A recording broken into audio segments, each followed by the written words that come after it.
Good morning बच्चों। आज जो है हम समांतर श्रेणी से कुछ सवाल सॉल्व करेंगे जो बहुत ही इम्पोर्टेंट है। ये परीक्षा में कई बार पूछे गए, इस बार भी पूछे जाने की संभावना है। देखिए इस सवाल को कैसे सॉल्व करते हैं। कह रहा है समांतर श्रेणी 3, 8, 13, 18 डैश डैश का कौन सा पद 78 है। इसमें कौन सा पद यानी यन पूछ रहा है। तो इसका सूत्र क्या होता है? इसका सूत्र आपका होता है A N equal to A plus N minus 1 T. यह आपका सूत्र होता है। अगर यह इसमें हम आपसे पूछे ए एन क्या है तो ए एन आप लिखेंगे 78, 78 लिखेंगे। अगर आपसे ये पूछा क्या है तो ये आप लिखेंगे पहला पद। पहला पद इसमें क्या दिया गया है 3। अब यहाँ से यन क्या है, इसमें यन पूछ रहा है कि कौन सा पद होगा, तो यन आपको प्रश्नवाचक निशान लगा देंगे। डी आप क्या लिखेंगे, डी आप दूसरे में से पहले पद को घटा देंगे, जिसे बोलते हैं सर्वांतर। तो यहाँ लिखेंगे दूसरा पद कितना है 8 है माइनस 3, डी बराबर कितना हो जाएगा 5 हो जाएगा। ये हो गया। अब देखिए ये सूत्र पे रख देंगे ए एन की वैल्यू कितनी है 78 इक्वल टू ए का मान कितना है 3 प्लस एन का मान कितना है, एन का मान कुछ नहीं याद करना है। डी की वैल्यू कितनी, डी की वैल्यू आप लिखेंगे यहाँ से 5 लिखेंगे। ये हो गया। अब इस 3 को पक्षांतर कर देंगे, 78 के पास लिखेंगे तो यहाँ क्या हो जाएगा 78 माइनस 3 इक्वल टू यहाँ लिखेंगे 5 एन माइनस 1। अब इसको घटाएंगे कितना हो जाएगा 75 हो जाएगा। यहाँ कितना लिखेंगे 5 एन माइनस 1। इसको ऐसे लिख देंगे, इस अदद को जैसे यहाँ लिखा गया तो वैसे यहाँ लिख दिया। अब इसको हम इधर लिख देते हैं, इसको इधर ले जाके कर देते हैं। इसको लिखेंगे 5 माइनस एन इक्वल टू यहाँ लिखेंगे कितना 75 एन माइनस 1 इक्वल टू कितना हो जाएगा 75 बटा कितना लिखेंगे 5। इसको एन माइनस 1 लिखेंगे, इसको कैंसिल कर दी, कैंसिल करेंगे तो 15 बचे कितना होता है 75 होता है। तो एन बराबर कितना लिखेंगे 15 और ये 1 इधर से इधर जाएगा तो प्लस में 1 हो जाएगा। तो एन बराबर कितना आ जाएगा आपका 16 आ गया। यानी कौन सा पद 78 होगा, 16वां पद आपका 78 होगा। इस तरह से ये आपका पहला सवाल कंप्लीट हुआ। इसके बाद दूसरा सवाल देखते हैं। दूसरे सवाल में क्या ज्ञात करने के लिए कह रहा है। दूसरे सवाल में कह रहा है 8 के प्रथम 15 गुणजों का योग ज्ञात करें। तो 8 के प्रथम 15 गुणज कह रहा है, तो 8 के प्रथम 15 गुणज क्या लिखेंगे। तो 8 का पहाड़ा लिख डालिए। 8 8 दूनी कितना होगा 16, 8 त्रिक कितना होगा 24, 8 चौक कितना होगा 32 डैश डैश ये कहाँ तक लिखेंगे 15। अगर अब इसमें से हम आपसे पूछें ये क्या है तो ये आप बताएंगे कितना है 8।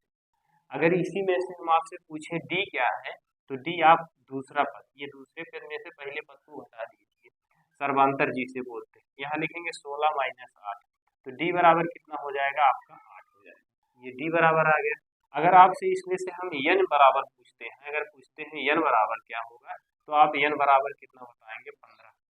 ये 15 हो गया क्योंकि लास्ट 15 पद 15 पदों का गुणज पूछ रहा है। तब इसमें सूत्र फार्मूला क्या होता है यस एन, यस एन यानी योगफल का फार्मूला। यस एन बराबर होता है एन बाई 2, कोष्टक में लिखेंगे 2a प्लस एन माइनस 1, ये डी हो गया कोष्टक में। यहाँ फिर क्या लिखेंगे एन की वैल्यू कितनी है, एन की वैल्यू 15 है बटे 2 लिखेंगे।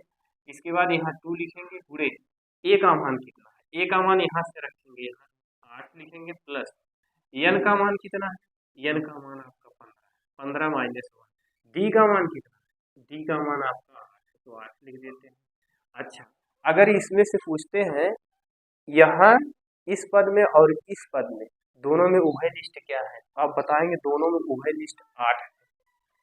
तो यहाँ हम क्या लिखेंगे, इसको लिखेंगे 15 बटे 2 गुणे 8 को बाहर कर लेते हैं, यहाँ 8 को बाहर कर लिया, यहाँ बचा कितना 2 बचा और प्लस कितना बचा, यहाँ 15 में से एक घटाएंगे कितना हो जाएगा 14 हो जाएगा। ये हो गया। देखिए 8 का गुणा इसमें करेंगे 2 गुणे 8 हो जाएगा, फिर 8 का गुणा इसमें करेंगे तो यहाँ जो है 14 गुणे 8 हो जाएगा। ऊपर 15 था, 15 में से एक घटाया गया इसीलिए यहाँ 14 आ गया। अब इसमें क्या कर सकते हैं, 2 से इसको और इसको काट सकते हैं, 2 के 2 2 चौक 8 हो जाएगा। तो यहाँ कितना लिखेंगे 15 गुणे 4, ये हो गया। अब इन दोनों को जोड़ लेंगे, इसको 14 में 2 जोड़ेंगे कितना हो जाएगा 16 हो जाएगा। ये हो गया। अब इसका अगर हम आपसे गुणा करने के लिए कहें तो गुणा करेंगे तो क्या होगा 15 गुणे या आप इसको ऐसे गुणा कर दीजिए, 15 चौका कितना हो जाएगा, 60 हो जाएगा। और यहाँ फिर गुणा का निशान लगाएंगे, यहाँ 16 लिखेंगे ये। अब इसका गुणा कर दीजिए, कितना आ रहा है, गुणा करेंगे तो कितना आ जाएगा, 16 छक्का कितना होगा, 96 होगा।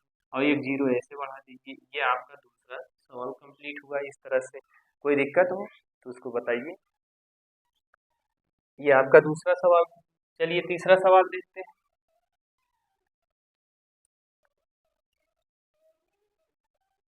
तीसरे सवाल में क्या कह रहा है, किसी समांतर श्रेणी का 17वां पद उसके 10वें पद से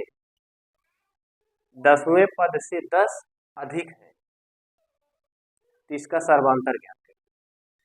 10वें पद से 10 अधिक है, 10 नहीं इसमें 7 अधिक है, 10वें पद से 7 अधिक है, तो इसका सर्वांतर ज्ञात करें।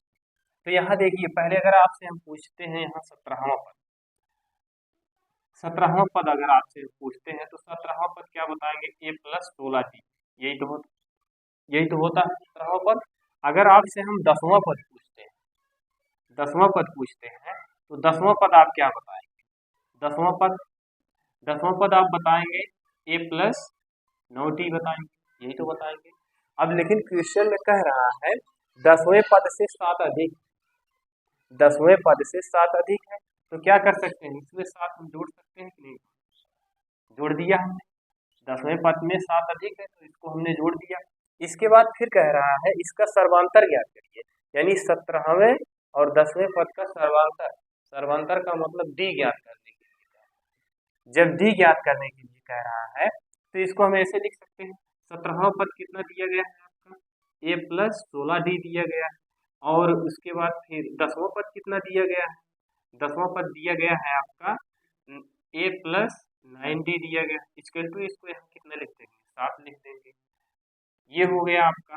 अब इसमें क्या करेंगे, a + 16d minus a minus 9d कितना लिखेंगे, 7।